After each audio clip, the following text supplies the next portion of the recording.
Si vous êtes nouveau sur la chaîne, n'oubliez pas de vous abonner et d'activer la cloche de notification pour ne rater aucune de nos prochaines vidéos. On commence. Ramon, le garde du corps de Villa, amène des filles pour son patron. Villa quant à lui demande à Titi de choisir quelle fille il veut. Villa demande à parler avec Titi et menace Titi de le tuer car il n'a pas de confiance en lui. De son côté, la diablesse et le chauve décident de pendre Gato-Gordo et celui-ci demande à la diablesse de tuer Titi et de le tuer aussi et ensuite amener son corps auprès des siens pour qu'on puisse l'enterrer. La fille de Gato-Gordo assiste à tout ce massacre et est cachée dans la penderie.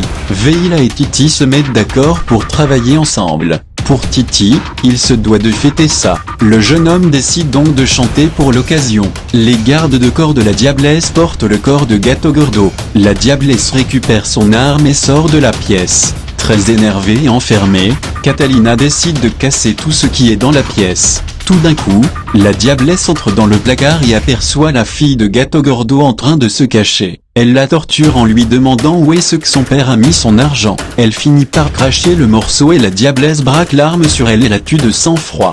De son côté, Catalina entend Martin entrer dans la maison et décide de prendre une lampe et de se cacher derrière la porte. Martin quant à lui reste au salon et se confie à la jeune femme sur ses sentiments. Perdu, il avoue qu'il l'aime et qu'il fera n'importe quoi pour être avec elle. Villa et Titi trinquent à leur accord et demandent à Titi de retourner en Colombie pour créer une grande armée. Titi confie à Villa qu'il souhaite retrouver la trace de Catalina qui est l'amour de sa vie. Villa lui promet de mettre tout en œuvre pour retrouver la jeune femme. Catalina appelle enfin Martin et le supplie pour qu'il puisse la libérer, mais Martin reste assis et ne répond pas, ce qui semble agacer la jeune femme. Dans la voiture, la diablesse dit au chauve de ne jamais la tromper sinon il passera lui aussi un sale quart d'heure. Le chauve lui promet de toujours lui rester fidèle. La diablesse dit au chauve que cette fois-ci Albero ne sentira pas comme ça. Généraux et Mathias rejoint Albero et José sur l'autoroute. Les 4 jeunes hommes décident d'aller parler à la maison. Albero reçoit un coup de fil, c'est le chauve. Il lui demande de venir seul à 4 heures à la station-service pour pouvoir récupérer sa femme qui a été capturée par la diablesse. La diablesse demande au chauve de lui trouver un beau bouquet de fleurs. José appelle Chucky et lui propose de les aider à pouvoir sauver Hilda.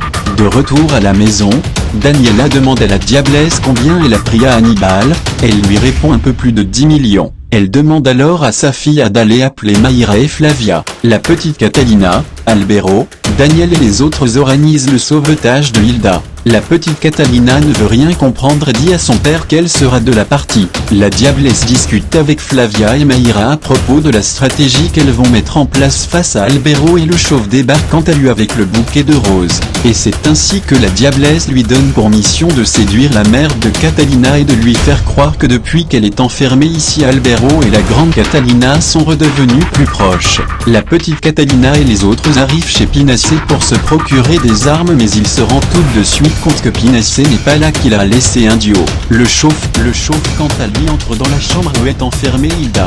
Il la détache et lui donne un bouquet de fleurs et lui dit qu'elle est très belle.